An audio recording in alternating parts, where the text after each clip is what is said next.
salut les amis d'où, c'est les amis d'où. Nous sommes le dimanche 27 août, pardon. Et nous sommes à l'étang de Chassagne, qui se trouve pas loin de Buxières-les-Mines, qui se trouve dans l'Allier. Bah si, c'est quand même dans l'Allier. Monsieur me fait rire, je suis désolée. Mais vu les galères qu'on a eues là pour y arriver, parce que c'était pas prévu en fait qu'on tourne ici, on devait tourner à l'étang de Vieur qui est un peu plus haut, mais bon, on n'a pas pu à cause d'un festival qui aurait mal tourné apparemment d'après le monsieur de la sécurité. Puis quand on a vu tous les gendarmes qu'il y avait aussi, on a dit bon, on va chercher ailleurs hein, du coup. Alors, je reviens vous faire un retour de lecture avec Cho Nam-joo qui a écrit Kim Ji-young, né en 1982 et paru chez les éditions 10-18. Alors, ça a été une lecture assez intense où je me suis pas mal énervée parce qu'en fait, ça parle de l'histoire donc de cette jeune femme, Kim Ji-young, qui, en fait, on va voir son évolution. Parce qu'en fait, ça commence donc, sans vous spoiler, elle a dû abandonner son travail pour élever sa fille. Elle a dû aussi recruter, non c'est pas le mot, elle a dû héberger avec son mari, la mère de son mari justement. Et la belle-mère, elle n'est pas tendre tous les jours parce qu'en fait, on s'aperçoit qu'ils vivent selon les traditions de Corée du Sud à l'époque. Donc c'était l'homme qui était mis en avant, la femme devait rester, on va dire, à sa place, hein, soit dans la cuisine et s'occuper des bambins. Et en fait, un jour, elle va débloquer, la pauvre, parce que elle va se mettre à parler avec des voix de personnes disparues, et ça va faire peur à son mari. D'ailleurs, son mari qui est très basique au final, mais bon, ça c'est autre chose. Tout au long du livre, on va avoir plusieurs parties, plusieurs tranches de la vie de Kim Ji-young. Donc son enfance, son adolescence, quand elle va partir à la fac et jusqu'à ce qu'elle arrive dans le monde du travail. Et puis après, qu'elle rencontre son mari, qu'elle arrête de travailler parce que voilà, c'était pas pour son mari, c'était pas à lui d'arrêter. Donc on peut comprendre que ça les fait un peu disjoncter, la pauvre. Et je me suis énervée tout au long du bouquin en fait. Quand j'ai vu certaines situations, moi je pense que j'aurais envoyé bouler la belle-mère et le mari, quoi. Parce que bon, pareil là-bas, si t'es un mec, voilà, t'es roi, hein, l'enfant roi. Elles étaient trois, enfin ils sont trois enfants, deux sœurs qui elles doivent partager une chambre alors que le petit dernier, lui, il est tranquillou bilou, voilà.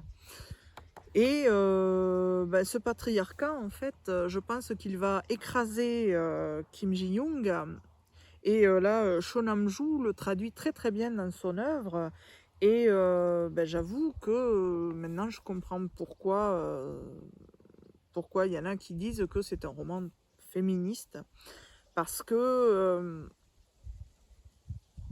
comment dire, elle montre le conservationnisme, je me demande si ça se dirait de même.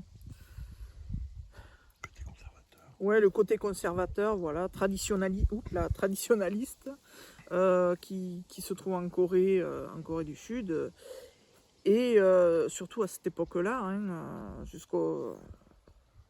jusqu'à nos prochaines années, je crois qu'elle fait terminer son livre en 2016. Voilà, en 2016. Donc vous voyez, c'est quand même pas loin de nous, quoi. C'est il y a 7 ans. Donc bon, j'avoue que j'ai hurlé plusieurs fois, j'ai failli balancer le livre tellement j'étais énervée de voir, excusez-moi, cette colère en béton, quoi. C'est vrai que nous, on est un peu plus libérés et plus libres en France ou en Europe, hein, etc. Après, c'est vrai qu'il y a d'autres pays qui, malheureusement, sont très, très conservateurs, très tradition, etc. Et j'avoue que moi, ça m'a bouffé un petit peu. Mais là, bon, n'est pas la question. On va pas rentrer, on va pas rentrer dans le détail, on va dire. Ça a été une très bonne lecture quand même. Et c'est vrai que 168 pages, ça se lit assez vite. Je l'ai lu en une journée. Et c'est vrai que je vous le recommande quand même. Enfin, sauf si vous êtes très très à fond dans le féminisme, si vous détestez le patriarcat, etc. Là par contre, je vous dirais peut-être passer votre chemin. Ou alors si vous voulez prendre un bon coup de sang, hein, pourquoi pas. Voilà, voilà. Et bien, ce sera tout pour Shonamju.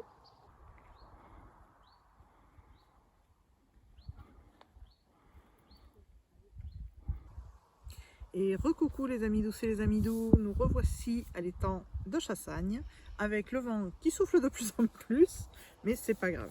Je viens vous faire cette fois-ci le retour de Les Disparus du pays imaginaire de Hayden Thomas, paru chez les éditions Sabran.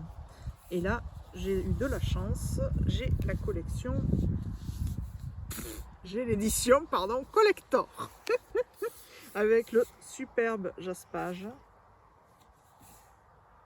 Bon, j'espère que je passe pas trop vite. Ah, il est un petit peu abîmé là-dessus. Et quand on ouvre, on a les bois, n'est-ce pas? Et quand j'enlève un peu la jaquette, vous voyez la petite brillance. Je ne sais pas si ça se voit étant donné qu'il n'y a pas trop... Ouais, si. Alors, si monsieur me dit qu'il y a... Ce que j'ai trouvé dommage, c'est que pour la 4e de couverture, ils n'ont pas fait la même. Donc, la jaquette, en fait, comble le manque. Qu'est-ce qui te fait rire? Oui, je sais. Vous voyez derrière, du coup, et comme je vous disais, c'est basique derrière, malheureusement. Alors, ce livre parle de Peter Pan, en fait. C'est une revisite un peu plus sombre. Pour moi, ça me fait penser à du thriller fantastique, parce qu'en fait, on va retrouver Wendy, qui, 5 ans avant l'époque où le livre commence, a été enlevée apparemment avec ses petits frères, et ils ont disparu pendant un certain temps. Et en fait, on n'a retrouvé que Wendy au bout de ce laps de temps. Au bout de 6 mois exactement. Là, on la retrouve, elle a 18 ans, elle va bientôt partir à la fac, et des disparitions d'enfants vont recommencer, en fait, comme à l'époque, quand ça lui était arrivé avec ses frères. Et tous les soupçons vont se porter sur Wendy, qui travaille, en fait, en bénévolat à la clinique, là où sa maman exerce, parce que sa mère est médecin, apparemment. Et comment dire, les policiers, tout ça, vu qu'elle a perdu la mémoire de cette époque-là, se posent des questions du style, mais est-ce qu'elle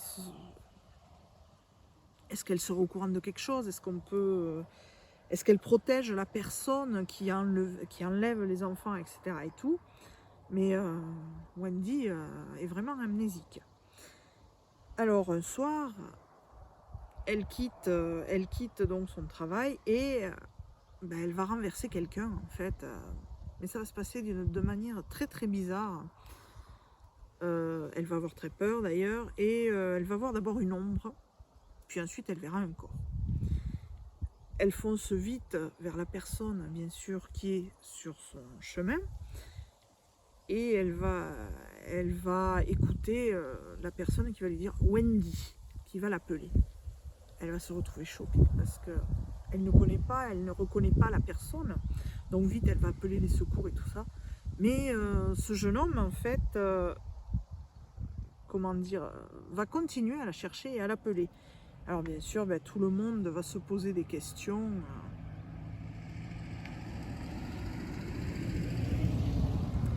Tout le monde va se poser des questions, à savoir, mais pourquoi les voitures passent sur ce chemin-là? Désolée pour la digression.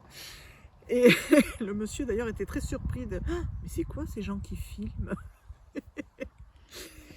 Donc voilà, revenons à nos moutons. Alors au fur et à mesure, Wendy va avoir des petits souvenirs qui vont lui revenir, et puis elle va reconnaître le garçon qu'elle a percuté. Elle ne l'a pas totalement percuté, mais qui se trouve blessé sur son chemin, et il va s'avérer que c'est Peter Pan. Elle va pas y croire parce que elle a grandi, hein, donc vous savez tous qu'une fois qu'on a quitté le pays imaginaire étant enfant, on grandit et on oublie les petites choses de l'enfance, etc., la magie qu'il y avait autour de soi. Et après, ils vont, comment dire, Peter va être même accusé, lui aussi soupçonné d'avoir enlevé les enfants parce que il atterrit comme ça, comme par magie. Et c'est vrai que les policiers, tout le corps médical et même policier, on peut dire ça comme ça, va se poser des questions à savoir est-ce que lui ne ferait pas partie justement, ou est-il victime ou est-il acteur de ces enlèvements. Et tout va s'organiser autour de cette histoire et autour surtout de du recouvrement ou de la... Oh, j'ai du mal. Ouais, si, du recouvrement des souvenirs de Wendy, vu qu'elle est toujours amnésique et que ils espèrent tous qu'elle retrouve la mémoire en fait pour dénouer l'histoire. J'ai adoré ma lecture. C'est un one shot. Je connaissais pas du tout l'écriture d'Aiden. Ne rigole pas, c'est pas drôle. Je connaissais pas du tout l'écriture d'Aiden Thomas. Et ça a été vraiment une super découverte. La plume est vraiment agréable à lire. L'intrigue est très très bien ficelée. Les personnages, on s'y attache. Ça a été un super moment de lecture. Je vous le recommande vraiment parce que non seulement l'objet livre est magnifique, mais l'histoire est très sympathique. Alors par contre, si vous vous attendez à du pur et dur thriller ou à quelque chose de plus costaud, on va dire, je pense que il vous manquera quelque chose. Sur la fin, moi j'avoue que la fin, je suis restée,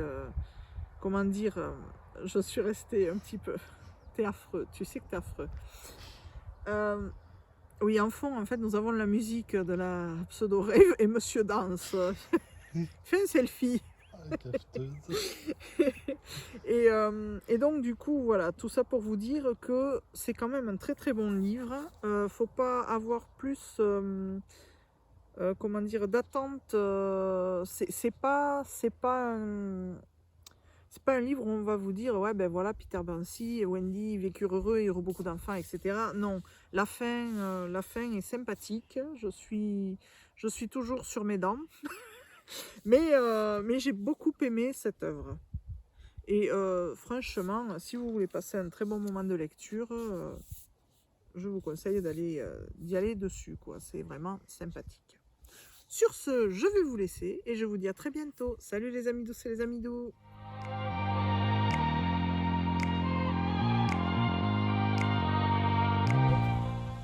Et salut les amis douces et les amis doux. Nous sommes ce dimanche 27 août à Bussière-les-Mines, qui se trouve dans l'Allier, et nous sommes devant l'étang de Chassagne.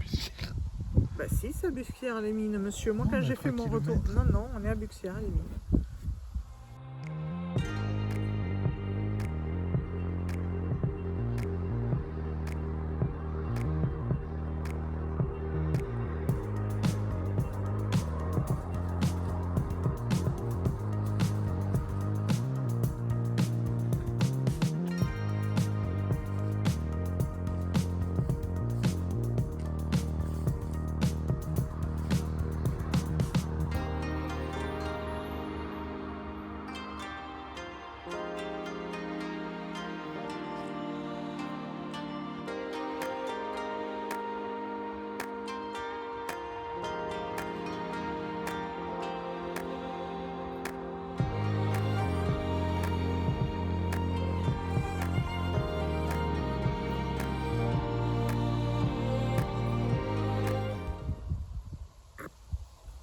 Salut.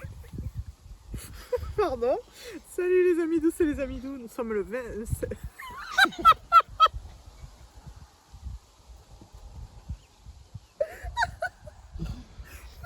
Je m'excuse. Mais vicieux, enfin bref. Et ben t'as une crampe au moins.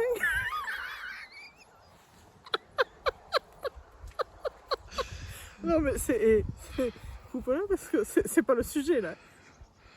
Mais on me mettra dans les rushs, qu'est-ce que tu veux que je te dise? Bon.